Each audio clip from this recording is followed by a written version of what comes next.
Good morning, dear student. R. R. Mehta College of Science and C. L. Parikh College of Commerce, Palanpur. BCom Semester 5 English Medium. Unit number 2 Marginal Costing. Chapter number 2. Dear friends, uh, in our previous lectures, we calculate uh, one important example which is asked in our university exam. Now, today I will discuss a new point, key factor. It is a very important point in our chapter because in our previous lectures we calculate only uh, one calculate a simple example like one product and find out per unit contributions and variable expense, profit, etc., etc., etc. But when the company produces more than one product, then which product we produce first and which product we produce then after. How we decide, friends? So in this method we use key factor, and it is very important because you find out key factor, yeah, you decide key factor, then after you easily produce your product, and maybe you produce your product line more than one product.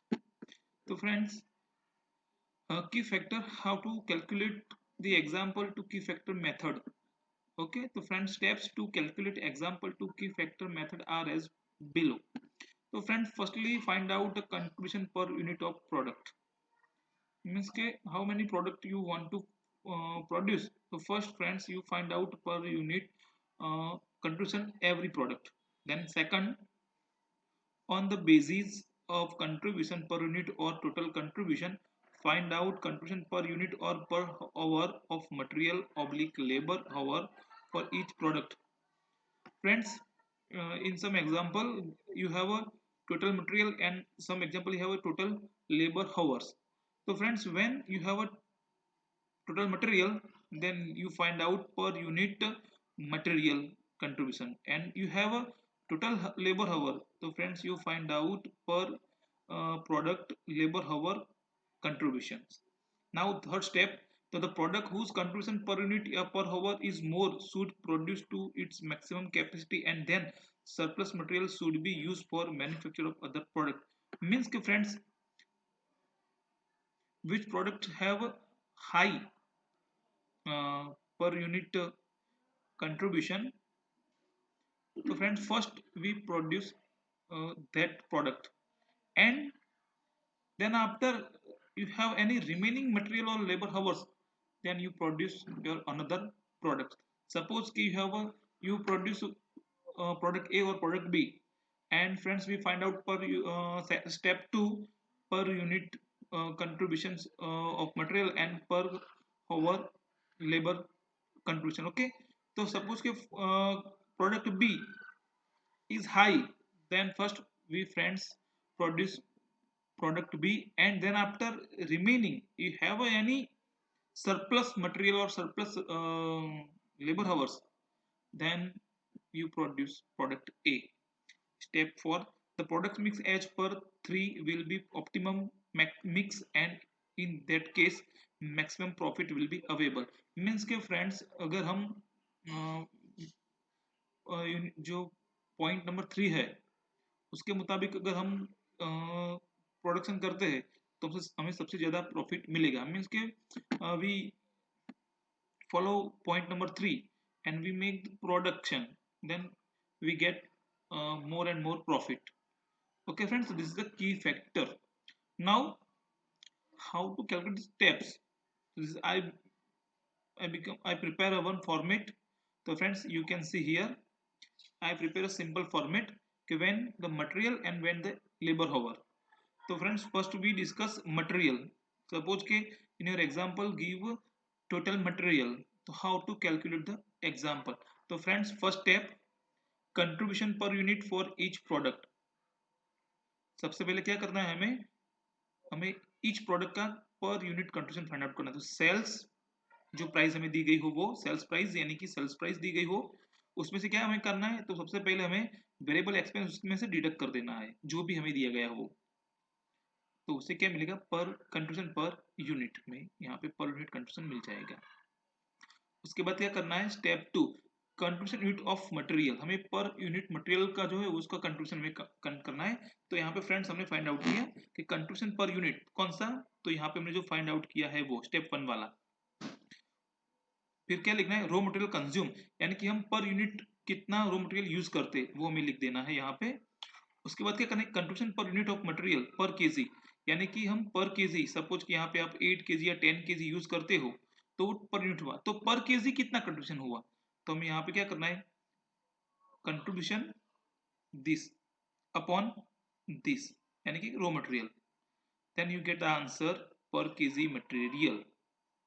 Again friends I discuss explain, सब आपको क्या करना है कि यहाँ पे contribution लिख देना है, वो कौन सा लिखना है, तो स्टेप वन में जो आपने फाइंड आउट किया है वो। अब उसके बाद यहाँ पे क्या लिखना है, आपको दिया गया एग्जांपल में कि भाई आप पर यूनिट कितना रॉ मटेरियल यूज करते हो, 8 केजी 10 केजी जो भी आपको दिया हो वो।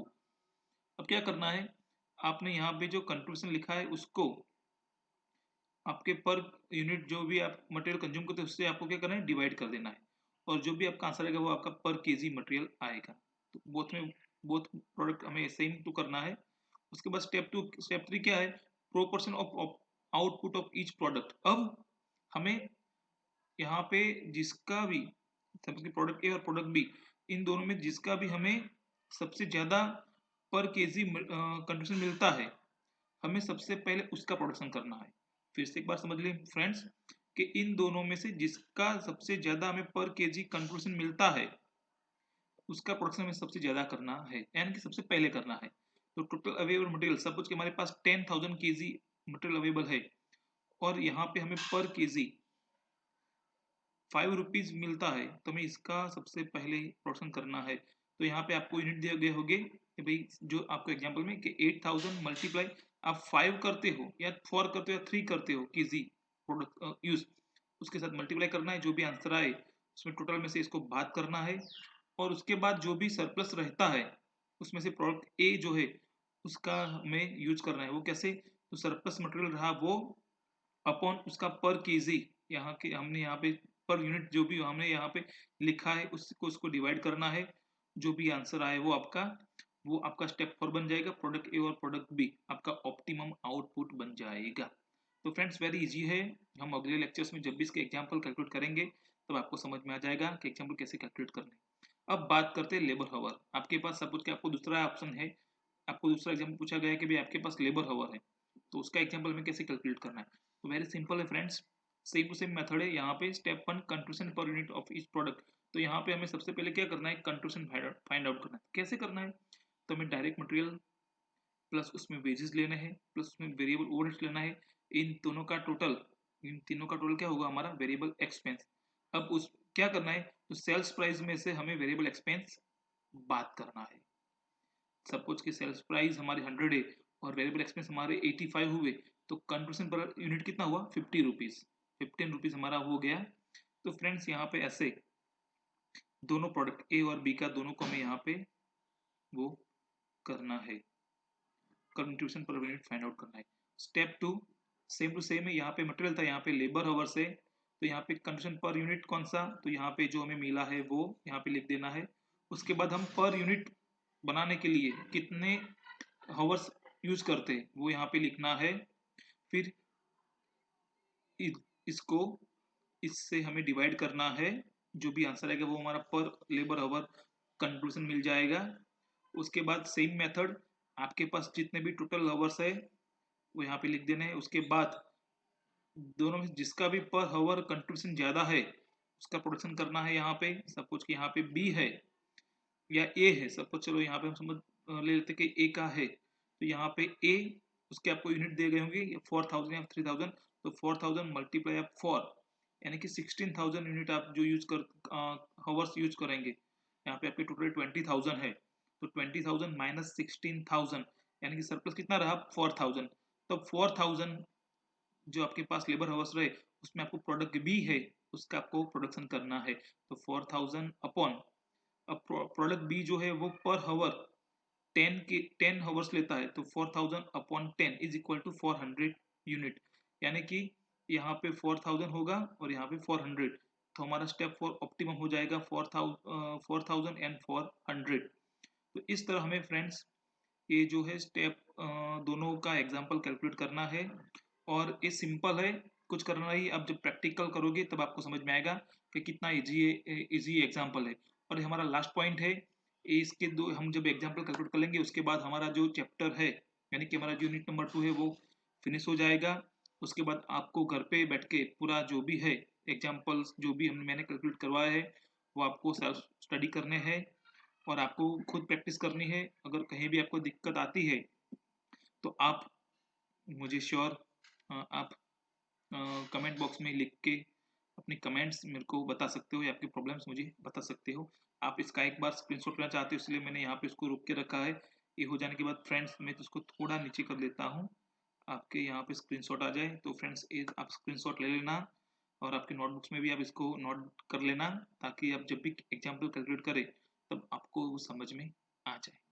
Thank you friends.